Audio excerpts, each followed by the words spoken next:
نرجو منكم الاشتراك في القناة والإعجاب بالفيديو تشجيعا لنا لنستمر على نشر المزيد إن شاء الله. Bonjour à toutes et à tous, c'est Ridamarvac et on se retrouve pour une nouvelle vidéo. Cette fois-ci, ce sera mon avis sur l'Oppo Find X2 Pro, un téléphone que j'ai adoré utiliser, mais bon, il est déjà vendu, il a été vendu très rapidement. Mais alors, est-ce que ce téléphone vaut le coup? C'est ce qu'on va voir dans cette vidéo. Allez, on passe tout de suite sur le téléphone. Avant de démarrer cette vidéo, je voudrais remercier notre partenaire Trading Shenzhen qui a envoyé ce téléphone. Vous aurez le lien de la boutique dans la description et un lien affilié, pardon, si jamais vous êtes intéressé pour acheter ce téléphone. Nous voici donc sur ce téléphone, le Oppo Find X2 Pro. Alors vite fait, on va faire un petit tour des caractéristiques vraiment très rapidement. Alors au niveau du processeur, oula, voilà, un petit slide vers la droite pour avoir une jolie personne. Je ne sais pas qui elle est, mais bon. Hop là, voilà. Alors là, c'est un dual SIM, étant donné que c'est la version chinoise. D'ailleurs, il faut savoir que sur les versions chinoises, les logiciels sont beaucoup plus mis à jour. Enfin, je parle surtout du firmware du téléphone. Ce qui du coup est assez bizarre. Bon, on voit que la Chine privilégie d'abord les smartphones chinois, hein. Là, vous n'aurez pas de problème sur les mises à jour. On va passer rapidement au design. Alors, pareil, à chaque fois je le dis, hein, mais le design c'est les goûts et les couleurs. Certains vont aimer, d'autres non. Moi perso, je le trouve vraiment très beau, très classe en fait, avec ce dos en cuir végétal, hein. Donc cuir végétal pour dire qu'en fait c'est tout simplement un cuir fait de façon chimique, mais ça rend extrêmement bien avec le petit topo ici sur une plaque de métal dorée, comme le contour de l'appareil photo et le contour du téléphone, donc qui est un peu un or rosé en fait, qui va très bien avec ce cuir végétal, et franchement il est très beau. Ah, maintenant nous avons une petite fille, hop, on va revenir là, tac, j'avais mis la reconnaissance faciale, avec un écran du coup incurvé, très très légèrement, hein, c'est pas non plus ultra incliné. On peut voir voilà, que c'est légèrement incliné, mais c'est pas énorme non plus, hein. J'ai vu pire que ça. J'ai jamais fait de fausse manip quand j'ai voulu utiliser le téléphone, hein. Pareil, je pense que c'est un peu comme Huawei où le logiciel détecte lorsque vous faites des fausses touches ou pas avec la paume de la main. Vous voyez, là si j'appuie avec la paume là, il n'y a rien qui se déclenche. Par contre, si j'y vais avec le doigt, là ça se déclenche. Donc c'est très bien géré par le logiciel Oppo. On y reviendra après. Il fait vraiment très classe et très premium sur le design, ça, il n'y a pas de souci. Et j'aime beaucoup le fait qu'il y ait ces petits renfoncements en haut et en bas. Et n'empêche, ça a son importance pour le téléphone. Je vous en parlerai juste après pour l'ergonomie. D'ailleurs, bah, l'ergonomie, on va y aller. Donc, qu'est-ce que j'ai pensé de l'utilisation de ce téléphone? Est-ce qu'il est agréable à utiliser ou non? Alors, c'est un grand écran, 6,7 pouces. Donc, si vous voulez l'utiliser à une main, ça va être très compliqué, hein. Vous aurez, moi j'ai accès qu'à la moitié de l'écran. Alors, à la limite, un peu plus de la moitié si je reste sur le côté droit, mais sinon voilà. C'est un téléphone qui s'utilise à deux mains. Et voilà, moi, au moins je sais que quand celui-là, quand je l'utilise, eh bien je l'utilise à deux mains. À une main, c'est pas possible. Ou alors c'est que je sais que je vais avoir seulement besoin que de la partie basse de l'écran. Et dans ce cas-là, je l'utilise à une main, mais sinon, ça s'utilise à deux mains. Alors, 207 grammes, ça pèse quand même moins lourd que que le Huawei P40 Pro Plus, mais ça se ressent, la différence se ressent quand même, mais ça reste quand même assez lourd, hein. Si on le tient, si on vient le tenir comme ça pour filmer ou regarder des vidéos, alors ça va se ressentir très rapidement au niveau des doigts et de l'avant-bras, mais à deux mains, ça pose aucun souci, ou si vous le tenez vraiment bien comme ça ne posera pas de souci pour le poids. Donc ça, c'est vraiment très bien. J'en parlais du coup des petits renfoncements là, qui sont là, et ça, c'est franchement trop bien. Pourquoi? Parce que d'habitude, c'est arrondi. D'accord? Et moi, je le tiens comme ça, en général, le téléphone, ce qui fait que mon petit doigt tombe sur la prise USB et sur les bords, et en fait, c'est tranchant. Et là, comme c'est renfoncé, en fait, le doigt se pose naturellement et je n'ai pas les tranchants, ce qui fait que je n'ai plus mal au petit doigt. Et ça, c'est vraiment trop bien. S'il y en a qui utilisent ces écrans, enfin, qui utilisent son téléphone et qui pose le petit doigt là, bah, là, ça ne vous fera pas mal, ça glisse parfaitement, et ça, c'est vraiment trop bien. Alors ça, du coup, j'adore. C'est vraiment trop bien, c'est vraiment trop pratique. Au niveau des haut-parleurs, ils sont plutôt bien placés, donc un qui est ici sur la partie droite, lorsqu'on regarde en dessous, et l'autre qui est en haut, donc au niveau la grille pour lorsqu'on téléphone. Et du coup, lorsque je viens, moi, quand je le prends et que je le mets en mode paysage, je viens toujours le poser comme ceci en mode paysage. Ce qui fait que là, en haut, je ne bouge pas la grille du haut-parleur. Si j'ai besoin de le mettre comme ça, là, je viens boucher la grille du haut-parleur, donc ça peut être vraiment gênant, surtout déjà que le son, voilà, c'est un bon son, mais c'est pas ce qu'il y a de mieux, et c'est les sons de haut-parleur pour les téléphones, voilà, c'est vraiment pour dépanner. Alors quand on vient le boucher comme ça, c'est encore pire. Après, au niveau des bords, c'est bien arrondi. Quand on passe le doigt comme ça, voilà, il n'y a rien qui accroche. Ça glisse parfaitement. Et ça, c'est vraiment cool, ce qui fait que bah, lorsqu'on le tient, on n'a rien qui vient nous cisailler les doigts. Donc ça, c'est vraiment très agréable. Le dos, pareil, est légèrement incliné là, juste ici. Ce qui fait que bah, on le prend bien en main, ça épouse très bien la paume de la main, du moins ça épouse bien la peau. Et pareil, ça vient pas nous couper un bout de peau, quoi. Donc ça, c'est vraiment très bien. Au niveau des boutons, ils sont pas trop mal placés. Alors c'est dommage, j'ai atteint le bouton volume avec mon petit doigt, enfin mon petit doigt, mon index juste ici. J'atteins quasiment le haut-parleur du haut, donc c'était pas loin. Mais le bouton volume est très bien placé, on y accède facilement. Il n'est pas placé trop haut. Et du coup, quand je le prends, en général, hop, je le prends comme ça d'une traite. Et là, je peux directement appuyer dessus, ce qui est vraiment très cool. Je suis pas obligé de faire un petit hop là, contentionnement et venir appuyer lorsqu'il est plus haut. Et donc, si je l'ai de ce côté-là, j'ai accès aux deux touches du volume. Et avec le doigt, c'est dommage, un tout petit peu plus bas et je l'atteignais là. Donc voilà, c'est pas trop grave, mais ils sont plutôt bien placés, ça c'est franchement cool. Au niveau de l'appareil photo, alors poinçon sur le côté, ça fait que lorsque vous prenez un selfie, il faudra légèrement le décaler sur le côté droit si vous voulez être bien centré, sinon vous serez toujours décalé sur la photo. Et lorsque vous le prenez en selfie ou lorsque vous prenez une vidéo en mode paysage, toujours faire en sorte que le poisson soit en haut, ce qui est beaucoup plus simple lorsque vous filmez. Vous serez toujours bien cadré. Au niveau de l'appareil photo, alors le bloc photo est, on va dire, dans la moyenne. C'est beaucoup moins gros que le Huawei P40 Pro Plus, par exemple. Lorsque je viens l'utiliser ici, bah, je ne le sens pas, hein. Lorsque j'avais le Huawei P40 Pro Plus, lorsque je le mettais là, je tombais sur le bout du capteur, donc c'était assez chiant. Là, je ne tombe pas dessus, donc ça c'est plutôt cool. Et lorsque je viens là, par contre, évidemment, ça tombe sur le bloc. Mais par contre, ça, à la limite, on n'est que sur le flash, ce qui n'est pas trop grave. Donc voilà, quand je le prends, hop, comme ceci. Ah, bah, rebonjour madame. Lorsque je le prends comme ceci, là, si je pose le doigt, voilà, je tombe là, ce qui fait que je tombe sur le flash. Donc ça va. Lorsque je posais mon doigt sur le capteur avec le Huawei P40 Pro Plus, là, je tombais carrément sur les capteurs, donc c'était un peu plus gênant, c'était un peu plus chiant. Mais là, donc ça va. C'est quand on vient le retourner là, alors moi, dommage, ça tombe pile poil sur le bloc de l'appareil photo. Donc je dois soit le réajuster au-dessus, soit le réajuster en dessous. Si je veux pas tomber dessus. Et quand je viens le prendre comme ça, là je ne tombe pas dessus. Mon doigt passe parfaitement au-dessus. Ce qui fait que bah, je ne touche pas le capteur. Donc c'est nickel. Un téléphone qui est vraiment très très agréable à utiliser. Et franchement, le toucher là, j'adore. Franchement, j'adore. C'est vraiment trop, trop bien. Alors c'est glissant. Voilà, vous voyez, ça glisse un petit peu. Donc voilà, faire attention et bien agripper le téléphone. Ce qui est bien, c'est que ça ne prend pas les traces de doigts. Des fois, quand je retourne le téléphone et que je vois toutes les traces de doigts, je me dis, putain, c'est l'arrière, mais fais chier, il y a plein de traces, on est là, on est en train d'essuyer. Là, pas besoin, c'est du coup nickel. Ah, c'était Ah non, c'était encore une âme.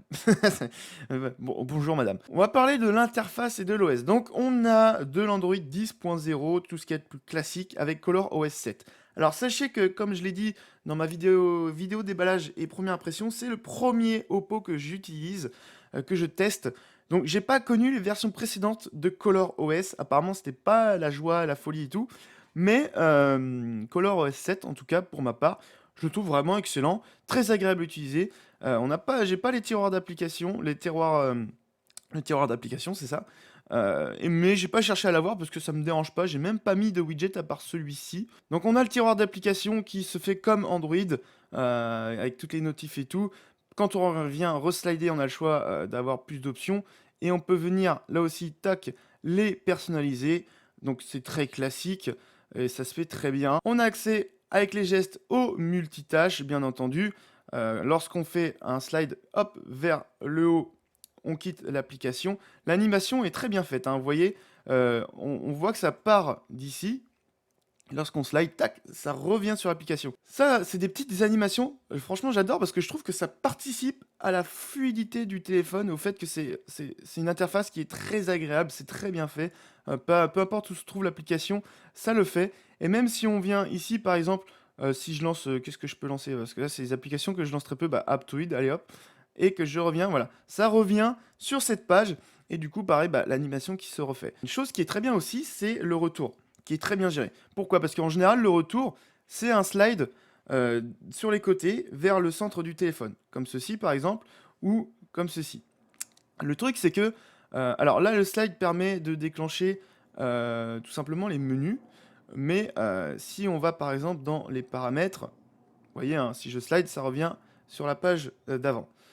Alors, le truc, c'est que sur certaines applications, comme Discord, eh bien, on a des menus que l'on peut activer sur des slides.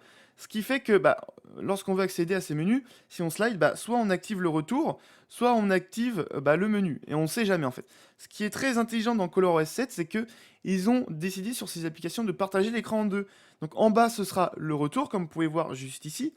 Et si vous slidez vers le haut, là vous avez accès bah, aux différents menus qui peuvent être déclenchés via les slides. Très très bien pensé pour le coup. Au moins on n'est pas là en mode ah non j'ai le retour, je veux pas j'ai le retour. Ah non j'ai le retour, ah non j'ai le retour. Et enfin on arrive sur le menu. Alors là je déclenche via le retour. Et là non, c'est si vous voulez le retour, vous slidez de ce côté-là de l'écran.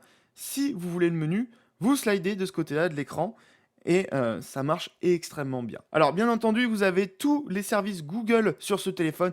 Vous voyez, j'ai YouTube Studio, j'ai Gmail, donc ça marche extrêmement bien. Il y a juste à les télécharger, à les installer et c'est fait. Vous avez accès au Play Store, bien entendu.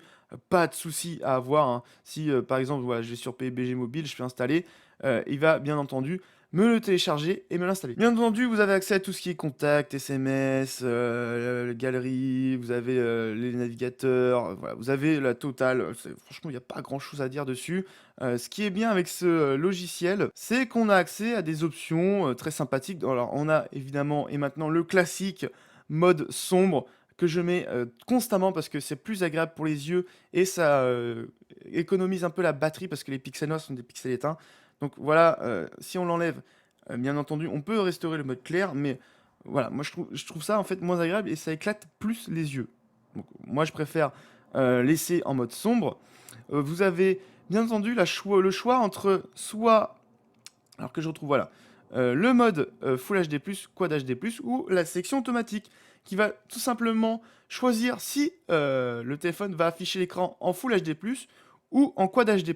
Ça, c'est très bien qu'il y ait un mode automatique, ça n'y est pas sur toutes les surcouches, et c'est très bienvenu. Sachant que, voilà, il le fait de façon très fluide, s'il le fait, en tout cas, j'ai pas vu de ralentissement, ou un petit temps d'attente supplémentaire lorsqu'il est en train de passer d'un écran Quad HD+, à un Full HD+, et on peut très bien laisser l'option, ça c'est très cool, ça permet quand même d'économiser la batterie, même si d'après les vidéos que j'ai vues, bah, le Quad HD+, consomme pas forcément plus que le Full HD+, du moins très très peu, c'est très négligeable. Ce qui vient par contre consommer beaucoup plus la batterie, c'est la fréquence d'utilisation. Le 60 Hz consomme vraiment beaucoup moins que le 120 Hz. Mais là aussi, on peut utiliser une section automatique et le téléphone va choisir si il affiche les vidéos en 60 Hz ou en 120 Hz, ce qui permet d'économiser là aussi la batterie. Mais il faut savoir que l'appareil, sur les vidéos que j'ai pu voir sur YouTube, le 120 Hz consomme quasiment 2 fois plus de batterie que le 60 Hz. C'est assez énorme les différences qu'il y a. Donc si jamais vous êtes en rate de batterie, eh ben, pas de souci, vous passez en 60 Hz et du coup vous gagnerez vraiment beaucoup plus d'autonomie. Bien que vous verrez, hein, en laissant tout en automatique, eh bien j'obtiens quand même de très bonnes perfs au niveau autonomie. Alors, il faut savoir aussi que via ce téléphone, on peut utiliser le Quad HD+, et le 120 Hz. C'est pas le cas sur tous les téléphones. Je pense notamment aux Samsung qui vendent leur téléphone donc Quad HD+ et 120 Hz, mais on peut pas et utiliser le Quad HD+ et le 120 Hz. Pour des téléphones qui sont à des prix aussi hauts, hein. Celui-ci aussi bien entendu, hein, vendu 1200 € quand même à sa sortie par Oppo. C'est quand même bien qu'on puisse utiliser les deux, hein. Même si, je le dis, hein, entre le Full HD+, et le Quad HD+, moi je vois très très peu de différence, voire pas du tout. C'est quand même bien qu'on puisse utiliser toutes les technos possibles sur ce téléphone. Ce que nous permet aussi ColorOS 7, c'est tout simplement, alors je vais revenir là, c'est un moteur, euh, alors ils disent moteur O1 Ultra Vision. Qu'est-ce que ça apporte? En fait, il peut améliorer les vidéos qui sont pas en HDR et faire en sorte qu'ils soient en HDR et utiliser aussi le logiciel et leur intelligence artificielle pour afficher des vidéos qui sont normalement en 60 Hz et faire comme s'ils étaient en 120 Hz. Alors, pour le... Est-ce que j'ai vu une différence? Pas vraiment. Alors, j'ai laissé activer le mode HDR et j'ai enlevé le mode mouvement de vidéo. Parce que là, par contre, j'ai vu sur une vidéo, j'ai cru voir qu'il y avait des choses bizarres qui se passaient au niveau des images. Et je me suis dit, ça doit être cette amélioration qui doit faire quelque chose. Donc, je l'ai supprimé et j'ai vu moins de petits soucis au niveau des images. Donc voilà, j'ai juste laissé le mode HDR. Voilà. Alors, est-ce que ça marche ou pas? Franchement, j'ai regardé, j'ai pas vu de différence. Mais au moins, c'est présent. Et vous pouvez l'activer ou non. On a toujours le menu de la batterie pour voir comment la batterie consomme, combien de temps vous êtes sur votre batterie, le temps potentiellement qui peut vous rester.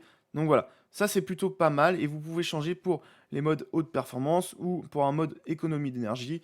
Voilà, vous pouvez gérer ça de façon très très simple. Vous avez aussi le petit outil qui permet tout simplement de voir le temps d'utilisation de vos applications. Donc ça c'est cool, vous pouvez le voir en temps et par journée, pour mettre des limites d'utilisation suivant les applications. Par exemple, vous dites Chrome, non, tiens, Call of Duty, je vais mettre une limite de temps, je veux pas dépasser par exemple les 30, enfin oh non, 30 minutes c'est peu quand même. Euh, je veux pas par exemple dépasser l'heure de jeu. Et du coup, si je joue à Call of Duty plus d'une heure, il va me dire ah, vous devez arrêter de jouer, ça fait une heure. Et il va du coup vous empêcher d'utiliser l'appli. Au niveau de l'affichage, alors on n'a pas d'Always On Display, alors on n'a pas. C'est peut-être moi qui l'ai pas non plus mis. Je vais regarder ça tout de suite. J'y ai pas pensé parce que le Always On Display, je m'en fous un peu, je regarde très peu. Bien entendu, on peut personnaliser ses icônes et tout, etc. Voilà, on peut personnaliser plein de choses. On peut changer le style des icônes. Et voilà, vous avez aussi un mode personnalisé si jamais hop, vous voulez personnaliser vos applis en changeant du coup la taille des logos au milieu, si les coins sont arrondis ou non, mettre un style de coin et bien entendu la taille des icônes. Ah, j'ai fait un retour en arrière sans faire exprès. Vous pouvez changer la police, il y a plein d'autres choses pardon, que vous pouvez changer. Bien entendu, il y a aussi les fonds d'écran. Ah voilà, il est là le mode tiroir. Ok, appliquer, hop, basculer. Et normalement, si je fais ça, voilà, vous avez le tiroir d'application. Alors, c'est pas par page, comme on peut le voir d'habitude, mais là, c'est une liste. Ah, quoique, non, c'est une liste aussi, je dirais, j'ai une bêtise, c'est aussi par liste sur Google maintenant. Donc, si jamais vous voulez le tiroir d'application, vous pouvez l'avoir. Donc, voilà, ColorOS 7 laisse le choix entre soit avoir toutes les icônes ici, soit en ayant un tiroir. Donc pas d'Always on Display apparemment sur ce téléphone. Donc comme vous avez pu voir, c'est là où je vais en venir maintenant. On peut aussi faire du multitâche. Donc par exemple, je vais mettre sur YouTube, on peut faire des gestes avec ce téléphone, donc avec 3 doigts. Donc voilà, hop. Et du coup, si je glisse 3 doigts là, je fais une capture d'écran. Donc ça c'est plutôt pratique. Soit vous faites avec les touches boutons d'alimentation et volume moins, soit vous faites avec les 3 doigts, donc à vous de voir. Les deux sont très pratiques, mais voilà, si vous n'avez pas accès aux deux boutons comme ça facilement, vous pouvez hop, un petit glissement, et ça se fait franchement très bien, c'est très rapide, très réactif. Mais vers le haut, hop, pour l'écran scindé, donc là on a juste à choisir une application, par exemple YouTube Studio. Ah bah cette appli ne prend pas en charge, donc voilà, si ça prend pas en charge, alors ça c'est dommage qu'ils proposent pas directement une liste qui permette de dire bah cette appli est possible, cette appli non. Donc par exemple si je mets la calculatrice, voilà, vous avez l'écran scindé, vous pouvez venir agrandir ou non l'écran que vous voulez agrandir et l'autre que vous pouvez venir rétrécir. Et si on appuie là, on peut interchanger le haut et le bas, ok. Et lorsqu'on veut rester sur une appli, hop, on vient slider jusqu'en haut, et voilà, je n'ai plus que YouTube. Donc voilà, c'est très bien fait. C'est franchement pas mal aussi d'avoir en fait, le 3 doigts, hop, pour venir choisir une appli, peu importe laquelle, par exemple Gmail, et voilà. Heu, bah, j'ai mon appli, j'ai mes mails là, j'ai mon YouTube là. Hop, je veux rester sur YouTube, je viens glisser jusqu'au bord et ça se fait extrêmement facilement et rapidement. Vous avez aussi un petit tiroir, qui est juste ici. Hop, vous voyez, il y a une petite pastille. Alors, voilà, et vous avez plusieurs options. Vous avez par exemple la capture, d'écran, donc si j'appuie là, hop, on fait une capture d'écran. On va revenir, tac, voilà. On peut faire une capture vidéo, ce qui fait que bah, vous enregistrez ce qui se passe sur votre écran. Donc on appuie sur enregistrer. Là, on vient faire ces trucs sur son écran. Je sais pas, bah, voilà, je vais sur YouTube, chouette. Ensuite, je vais dans mes paramètres, youpi tralala. Hop, dès que vous avez fini, vous arrêtez d'enregistrer. Et du coup, on a juste à appuyer ici et vous pouvez voir ce que vous avez enregistré sur votre téléphone. Vous avez même là où vous mettez le doigt. Donc ça, c'est plutôt pas mal. Ça peut être pratique pour certains. Moi, je l'ai pas utilisé. J'en ai pas utilité sur le laps de temps où j'ai utilisé le téléphone. Vous pouvez venir, du coup, enregistrer le son du système ou non. On peut enregistrer le son du microphone ou non pendant que vous enregistrez votre écran. Et on peut avoir, bien entendu, plus de réglages, à savoir la résolution de la vidéo, l'orientation, si vous voulez bloquer l'orientation ou suivre celui bah, du système. Vous pouvez mettre aussi l'appareil photo avant, tout simplement pour bah, vous enregistrer. Tiens, on va essayer. Et on peut enregistrer voilà, les touches d'écran. Donc pas mal de choses que l'on peut gérer pour... hop, et voilà, vous voyez, je m'affiche à gauche. Hop, je vais venir comme ça. Hop, par exemple, utiliser mon YouTube. Voilà, tac. Du coup, ça suit bien. Et vous pouvez faire voilà, des petites vidéos comme ça, tranquillement, avec bah, juste le système. Vous n'avez pas besoin de logiciel tierce. Donc ça, c'est plutôt pas mal et ça peut être pratique. Voilà, si vous faites des vidéos depuis votre téléphone, vous voulez vous lancer sur YouTube avec juste un téléphone, bah, vous pouvez avec celui-ci. Hop, on vient enregistrer. J'avais oublié de capturer le son, donc voilà. Vous pouvez très bien démarrer les vidéos avec une facecam. Si vous n'avez pas d'ordinateur hein, et que vous voulez vous lancer sur YouTube, il y a des logiciels qui permettent de monter des vidéos.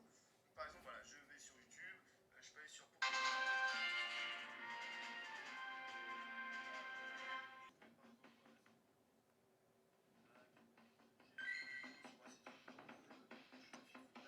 Alors le son du jeu est beaucoup trop fort par rapport au son de ma voix.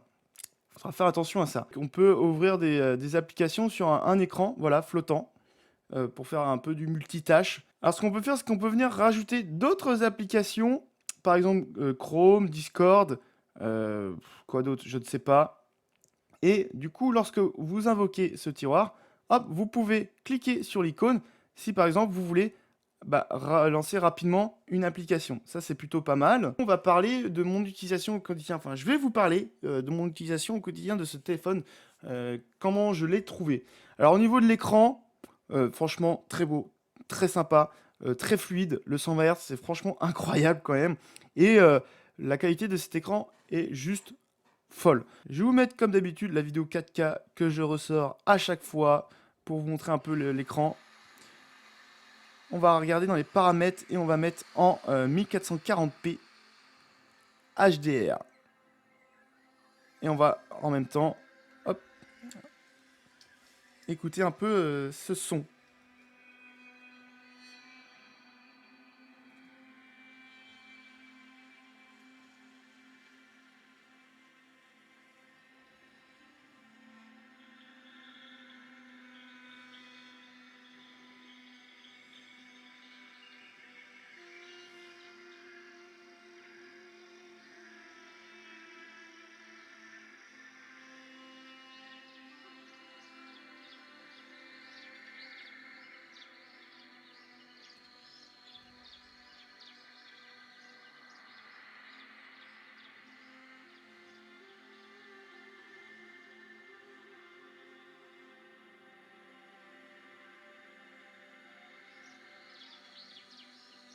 Ouais, c'est franchement très beau, quoi. J'ai pas de souci à dire. Le son est pas mauvais du tout. Alors je dis, il est pas mauvais, hein, parce que voilà, il peut très bien dépanner, hein, il peut être très sympa pour dépanner. Hop, je vais remettre en automatique. Mais voilà, je le dis toujours, si jamais vous avez une enceinte Bluetooth ou un casque voilà, préférez ceci plutôt que le son du téléphone qui sert vraiment juste à dépanner, même s'il est en stéréo. Voilà, ça fait pas tout la stéréo.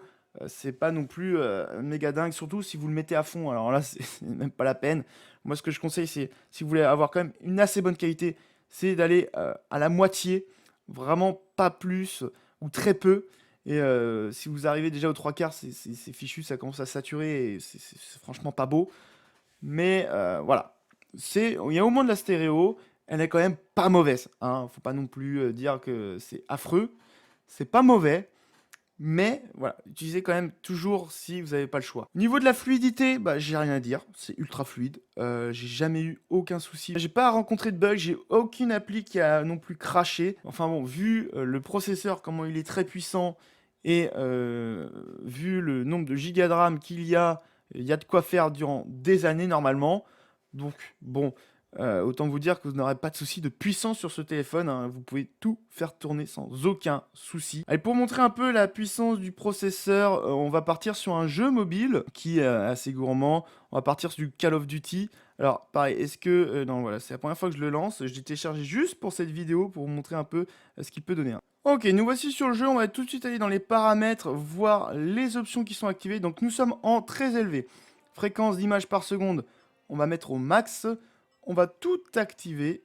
Hop, on a le choix entre screenlage et bon, on va laisser comme ça. Et nous sommes en style graphique réaliste. Et c'est parti, on va lancer une partie.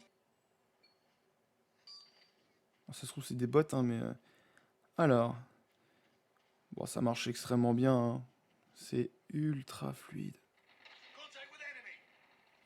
Oh, il y en avait un là.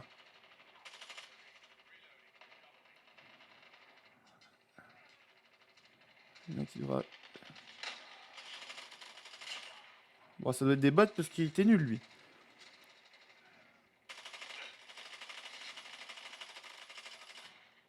Il était invincible, j'avais zappé.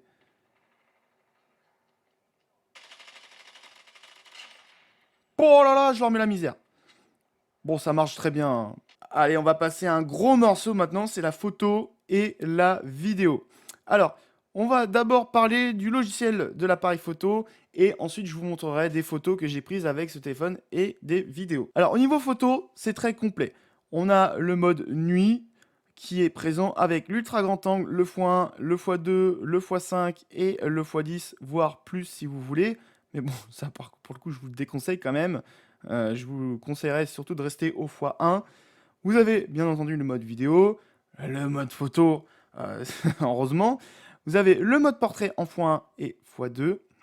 Et vous avez le mode ralenti, un mode expert pro pour tout simplement gérer tout ce qui est balance des blancs, autofocus, ISO, etc., etc. Un scanner de texte, le mode panoramique et un time-lapse. Et bien entendu, vous avez les mêmes choses sur la caméra avant. Salut tout le monde! Ok, pour ce qui est des options, vous avez un mode embellissement, voilà, qui peut être plus ou moins fort. Alors moi, je ne le mets jamais parce que je trouve que ça dénature complètement les têtes. C'est horrible. Vous avez soit le flash en actif, en automatique ou qui sert d'appoint, voilà. Hop, vous avez le mode HDR, soit désactivé, soit activé ou de façon automatique. Une intelligence artificielle pour les couleurs éclatantes ou non. Alors, moi j'ai eu très très peu de différence en vrai, hein, lorsque je prenais les photos. Donc voilà, moi je l'active comme ça. Vous avez des effets qui peuvent être pré-appliqués sur vos photos. Et enfin, vous avez un autre menu ici, donc pour choisir les dimensions de votre photo en full, en 16 neuvième, en 4 tiers ou en 1.1. Vous pouvez mettre un minuteur. Vous pouvez passer en 48 mégapixels ou non. Et enfin, un peu plus de réglage ici, bien entendu, avec le bouton de volume qui peut servir pour le volume, soit déclencher la photo ou zoomer. Vous pouvez mettre ou non le son, la localisation, retourner pour les selfies, toucher pour prendre une photo, mettre la grille ou non, la correction de la déformation du portrait, mettre un filigrane avec le modèle du téléphone, la date et l'heure et le lieu. Vous pouvez choisir la résolution pour la vidéo entre 4K 1080p 720p en 60 ou 30 images par seconde, pardon. Et la résolution pour le mode ralenti. Vous pouvez choisir l'encodage vidéo entre H264 et le H265, l'effet audio 3D et l'encodage vidéo. Et pour le mode selfie, vous aurez le choix pour la vidéo entre du 1080 ou du 720, malheureusement pas d'autre chose. Donc voilà, c'est ce en quoi je voulais venir. Pour la partie photo, c'est ultra complète, il n'y a pas de souci. Moi qui l'utilise pour les vidéos, déjà pour la capteur avant. Alors pourquoi ne pas mettre de la 4K? Je ne sais pas, sachant qu'il y a 7 mégapixels pour faire de la 4K. Donc sachant que c'est bloqué en 1080p déjà et en 30 images par seconde. Là où par exemple le Huawei P40 Pro Plus peut aller en 4K, 60 images par seconde. Donc ça c'est dommage. Et autre chose qui est dommage, mais là c'est vraiment très courant, c'est sur les téléphones Android en fait. Seul le Huawei P40 Pro Plus le propose, du moins c'est le seul que j'ai testé qui le proposait.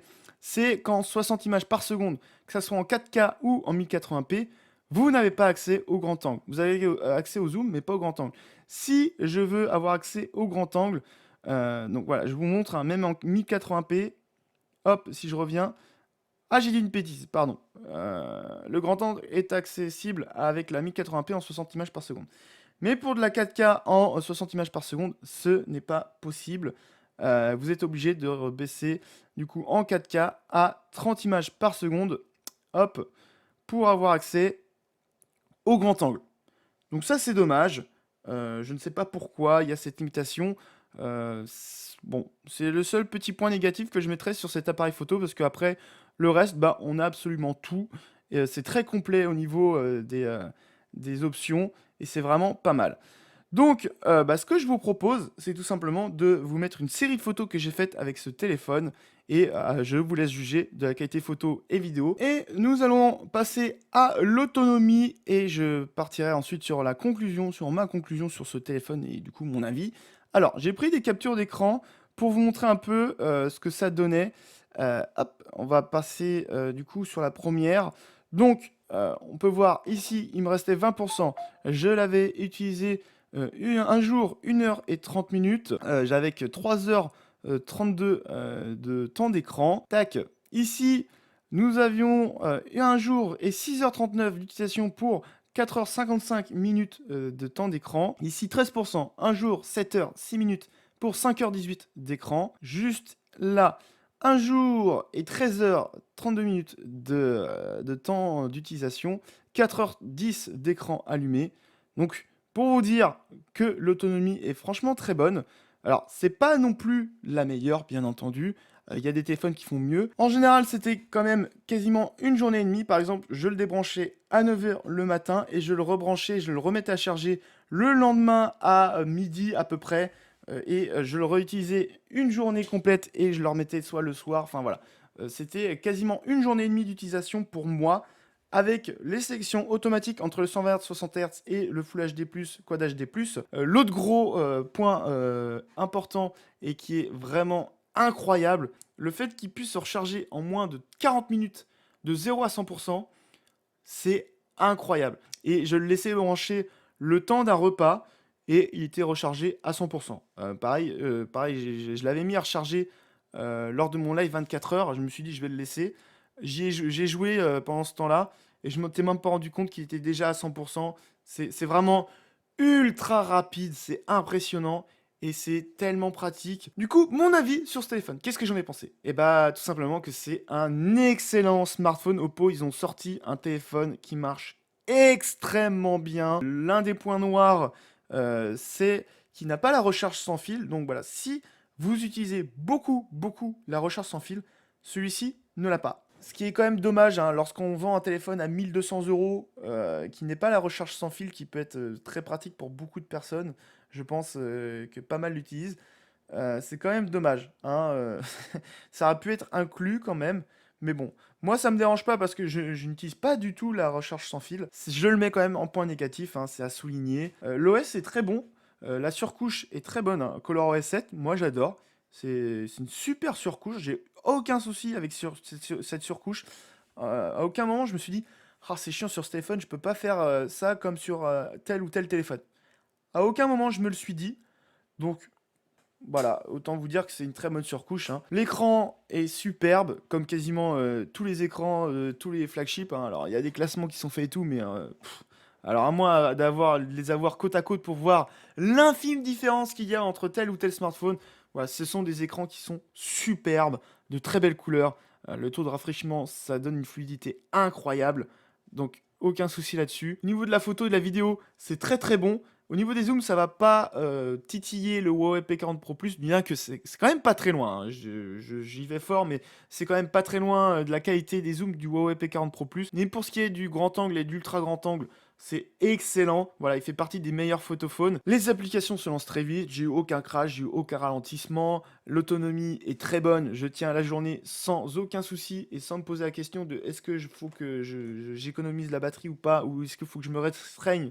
En fait, c'est ça, hein. C'est est-ce que je dois me restreindre pour avoir de l'autonomie jusqu'au soir ou non? Là, j'ai pas à me restreindre, donc ça, c'est top. Les qualités vidéo sont très bonnes.